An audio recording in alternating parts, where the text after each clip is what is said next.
স্থানীয় স্বাস্থ্য কেন্দ্রে গ্রুপ ডি পদে চাকরি পেলেন নিহত রাজ্জাক খায়ের স্ত্রী। প্রসঙ্গত, গত 11 জুলাই মিটিং শেষে বাড়ি ফেরার পথে ভাঙড় বিজয়গঞ্জ বাজারের ঠিক ঢিলছোড়া দূরত্বে দুষ্কৃতীদের হাতে নিহত হন তৃণমূল নেতা রাজ্জাক খা। এই ঘটনার পর নিহত রাজ্জাক খায়ের স্ত্রীকে সরকারি চাকরি এবং তার পরিবারের পাশে থাকার প্রতিশ্রুতি দিয়েছিলেন বিধায়ক শওকত মোল্লা। সেই মতোই মঙ্গলবার নিহত রাজ্জাক খায়ের স্ত্রীকে সাথে নিয়ে বিধায়ক শওকত মোল্লা পৌঁছান নলবরী ব্লক স্বাস্থ্যকেন্দ্রে। এখানেই রাজ্জাক খায়ের স্ত্রীর হাতে নিয়োগপত্র তুলে দেওয়া হয়।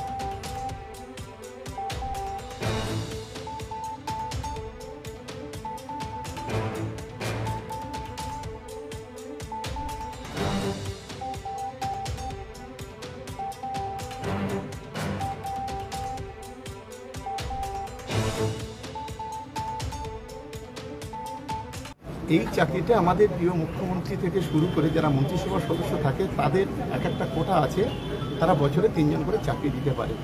আমি দিদিকে ধন্যবাদ জানাবো, দিদি নিজের কোটা থেকে, অন্য কোনো মন্ত্রী নয়, দিদি নিজের কোটা থেকে আজকের এই চাকরির ব্যবস্থা করেছেন। আমি এই অ্যাপয়েন্টমেন্ট লেটারটা একটা জয়েন্ট লেটার দেখাচ্ছে। আমার পাশেই খাদিজা আছে, শহীদ রাজ্জাক খানের স্ত্রী।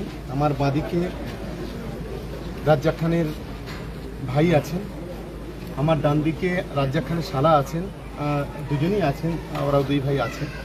গোটা পরিবার আমার পাশে আছে, মেয়ে আছে। এইটা দেখার পরে আমার মনে হয় অসভ্যতা, যে নোংরামি, যে বাঁদরামি করছে নওশাদ সিদ্দিকী, নিশ্চিতভাবে এটা দেখার পর সে অন্তত এই ধরনের খুন নিয়ে, মার্ডারার নিয়ে রাজনীতি করবে না। এবং শোকাহত পরিবার তাদের পাশে দাঁড়ানোর জায়গায় তাদেরকে যে ধরনের টিপ্পনি করে, তার যে বিভিন্ন ধরনের যে একটা আইএসএ বাংলা আছে, একটা সিআই নিউজ আছে, তাদেরকে দিয়ে বিভিন্ন ভিডিও মিথ্যা ভাইরাল করে এই নোংরামিগুলো তো বন্ধ করবে। এটা হলো মমতা বন্দ্যোপাধ্যায়, কথা দিলে কথা রাখে। নওশাদদের মতো দালাল নয়, চিটিংবাজ নয়।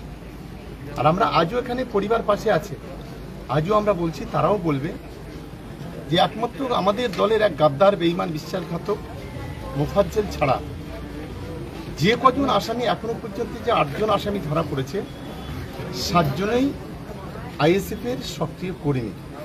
অন ক্যামেরা আজকে চ্যালেঞ্জ করে বলছি, ওর বুকে সেদিন আমি একটা দেখছিলাম যে নওশাদ বলছে যারা নাকি অ্যারেস্ট হয়েছে তারা নাকি আমার ঘনিষ্ঠ, আমি তাদেরকে চিনি না, তাদেরকে জানি না কাউকে, একমাত্র এই গাদ্দার মোফাজ্জল ছাড়া।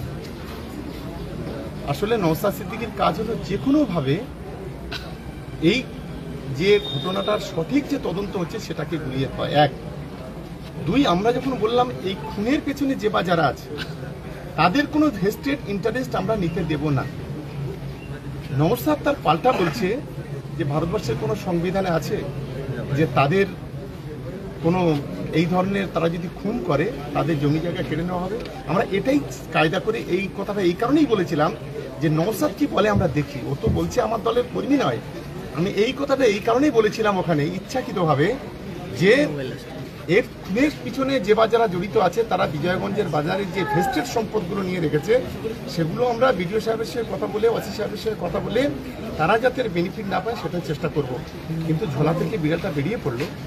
নওশাদ এক বাইটে সম্ভবত পোলেরহাট বা কোথাও এসে সে বলল যে ভারতবর্ষের সংবিধানে এটা নেই, তারা যদি খুনও করে তাদের সম্পত্তি এভাবে নেওয়া যায় না। তাহলে বুঝে নিতে হবে যে ডালমে কুছ কালা হয়, এই নোংরা খেলা সম্পূর্ণ নওশাদ সিদ্দিকীর ইন্ধনে হয়েছে আমি বলে মনে করি। আমি বিশেষ করে যারা তদন্ত করছেন, তদন্তকারী অফিসারদের অনুরোধ করব যে আমরা প্রথম দিন বলেছি কোনো রং, কোনো ঢং না দেখে খুনিদের গ্রেপ্তার করতে হবে। আমি এখনো মনে করছি যদি নওশাদ সিদ্দিকীকে কাস্টডিতে নিয়ে যদি জিজ্ঞাসাবাদ করা যায়, সঠিক তথ্যটা উদ্ঘাটন হবে বলে আমার অন্তত মনে হয়।